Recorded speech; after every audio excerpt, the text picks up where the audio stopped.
Hello everyone, welcome to PCS Education. I am Anurima Bagchi, your friend, guide and educator in this journey towards success. আজকে আবারও model precis দুটো model প্রেসির passage আমি তোমাদের জন্য নিয়ে এসেছি এবং সেই প্যাসেজটিকে এক্সপ্লেন করে কোন কোন লাইন ঠিক প্রেসিটির জন্য সিলেক্ট করবে তোমরা এবং তার অ্যান্সারও সাথে আছে। তো তাহলে চলো দেরি না করে দেখে নিই মডেল প্রেসি দুটি। It is sometimes said that the pleasure of giving, particularly to the rich, no doubt, this pleasure is one of the greatest and purest which wealth can bestow. মানে বড় বিশেষ ক্ষেত্রে দ্য রিচ বা বড় লোকেদের ক্ষেত্রে বলা হয় যে দেওয়া বা দানের যে আনন্দ সেটা হচ্ছে সবথেকে খুব পিওর বা সবথেকে পবিত্র এবং সবথেকে মহৎ আনন্দ, যেটা একমাত্র কি হয় ধন বা সম্পদ ওয়েলথ বর্ষণ করলে বা ধন বা সম্পদ বর্ষণ করলে একমাত্র এটা পাওয়া যেতে পারে। মানে শুধুমাত্র বড় লোকেরাই এই দানের আনন্দ পেতে পারে। তাহলে এই pleasure of giving particular to the rich এইটুকুকে দাগ দিয়ে রাখো। এরপরে still the poor also may be liberal and generous, কিন্তু গরিবেরাও কিন্তু অবশ্যই অনেক স্বাধীনচেতা এবং দয়ালু হতে পারেন। তারা the widow's mite, so far at least the widow is concern, counts for as much as the rich man's gold.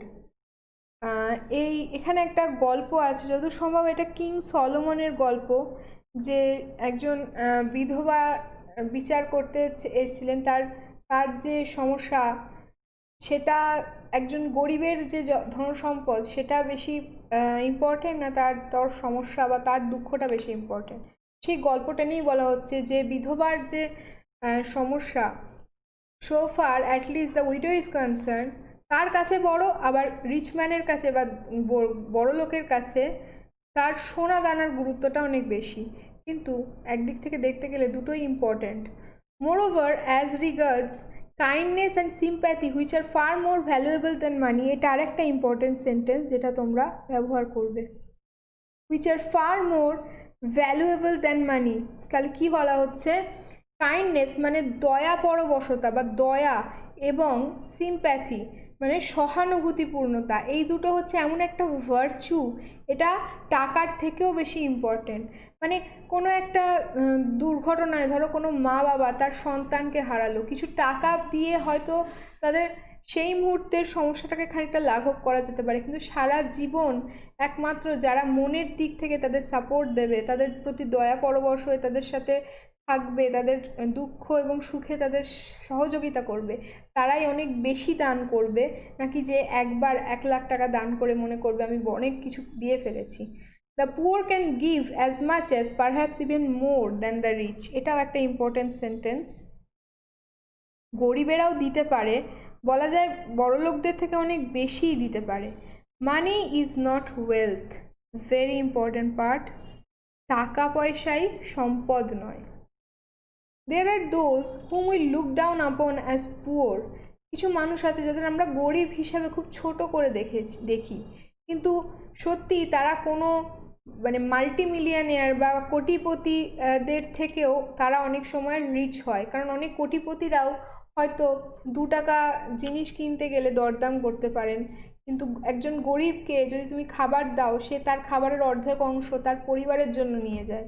তাহলে মনের দিক থেকে কে বেশি ধনী হলো? একজন গরিব। That which is of most value in life is exactly that which can be neither bought or sold, জীবনে তারই সবচেয়ে বেশি মূল্য আছে যেটা বিক্রি করা যায় না বা কেনা যায় না। যেমন ভালোবাসা, যেমন জীবন, যাকে কেনাও যায় না বা বিক্রিও করা যায় না।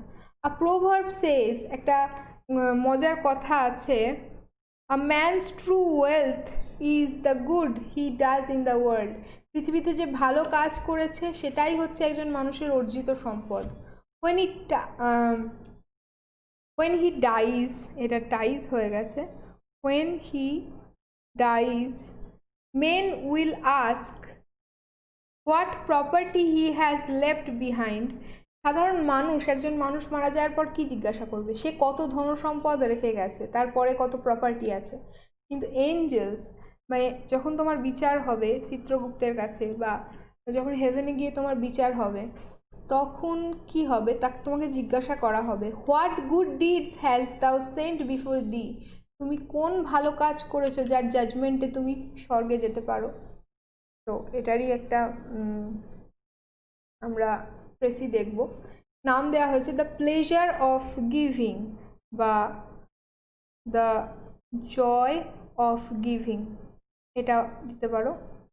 The pleasure of giving is not limited to the rich, শুধুমাত্র ধনীদের ক্ষেত্রেই দানের যে ভালো লাগা সেটা সীমাবদ্ধ নয়।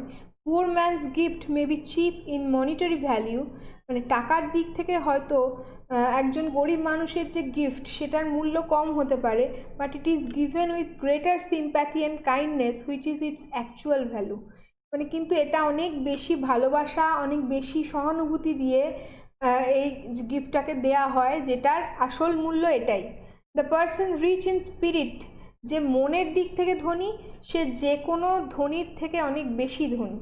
আ person will be finally judged, judged not by the richness of his legacy, তার কত টাকা আছে বা সে কত ধন সম্পদ রেখে যাচ্ছে তার উপর বিচার হবে না, তার বিচার হবে কি দিয়ে, the account of good deeds, সে কত ভালো কাজ করে গেছে তার উপর। তাহলে একটু সংক্ষিপ্ত করে পুরো বিষয়ের আইডিয়াটাই এখানে দেখো তোমরা পেয়ে গেলে, এটাকেই বলা হয় একটা ভালো প্রেসি। তারপরে এটা একটা মজার গল্প, মানে প্রেসি দুরকম আসতে পারে, একটা হচ্ছে শিক্ষামূলক আর একটা হচ্ছে ডেসক্রিপটিভ বা কোনো ন্যারেটিভ, মানে কোনো একটা গল্প বলা হবে তার সংক্ষিপ্তকার। তো দুরকম আইডিয়াই আমি তোমাদের দেওয়ার চেষ্টা করছি।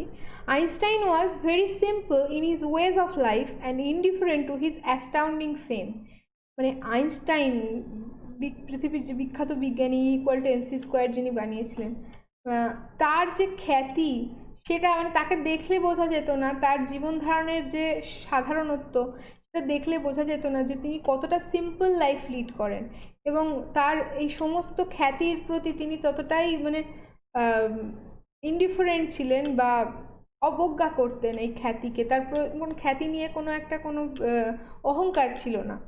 Once the Queen of Belgium invited him to Brussels, বেলজিয়ামের যে রানী, আচ্ছা এই প্রথম সেন্টেন্সটা হচ্ছে ইম্পর্টেন্ট, লিখতে হবে, এবং পরের ইনফরমেশনটাও ইম্পর্টেন্ট, যে তিনি বেলজিয়ামে ব্রাসেলসে ইনভাইটেড ছিলেন। When he got down from the train at Brussels, ব্রাসেলসে যখন তিনি স্টেশনে ট্রেন থেকে নামলেন, he could not think that there are actually many gorgeously dressed officials to receive him at the station. তাকে নিতে এত প্রচুর সুন্দর সুন্দর ড্রেস পরা মানুষ স্টেশনে অপেক্ষা করছিলেন, আইনস্টাইন ভাবতেই পারেননি যে তারা তাকে নিতে অপেক্ষা করছিলেন। The officials also expected to see somebody who would appear to be rich and aristocratic before them. অফিসিয়ালরাও কী ভেবেছিলেন, এমন কাউকে দেখতে পাবেন আইনস্টাইন রূপে যিনি ভীষণ বড়লোক এবং ভীষণ অ্যারিস্টোক্র্যাটিক, অভিজাত্য মেনটেন করেন, ভীষণ সুন্দর জামাকাপড় পরেছেন, কিন্তু আইনস্টাইন সেসব কিছুই করতেন না। They could never imagine that this shabby man, এই যে খুব সাধারণ অ্যাপিয়ারেন্সে, চুল এলোমেলো করা, একটা সাধারণ কোট, একটা সাধারণ জামা পরা এই ব্যক্তিটি Einstein. So they went back to the queen and informed her that he had not come by the train. তারা কী করলো, রানীর কাছে গেল এবং তাকে বলল যে সে ট্রেনে করে আসেনি।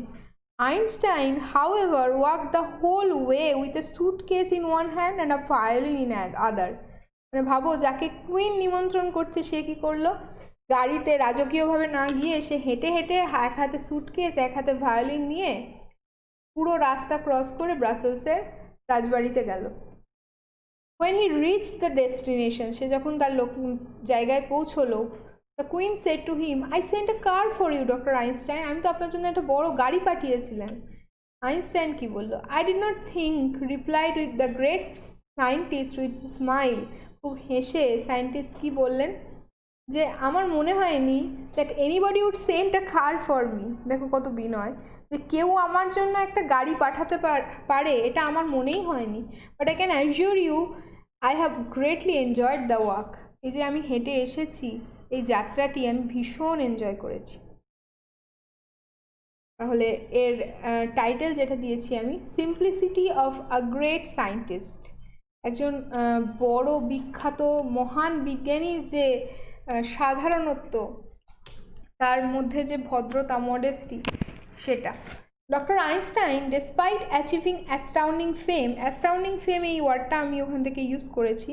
এই অসামান্য খ্যাতি অর্জনের পরও খুব সাধারণ একটা জীবন ধারণ করতেন, মেনটেন আ সিম্পল লাইফস্টাইল।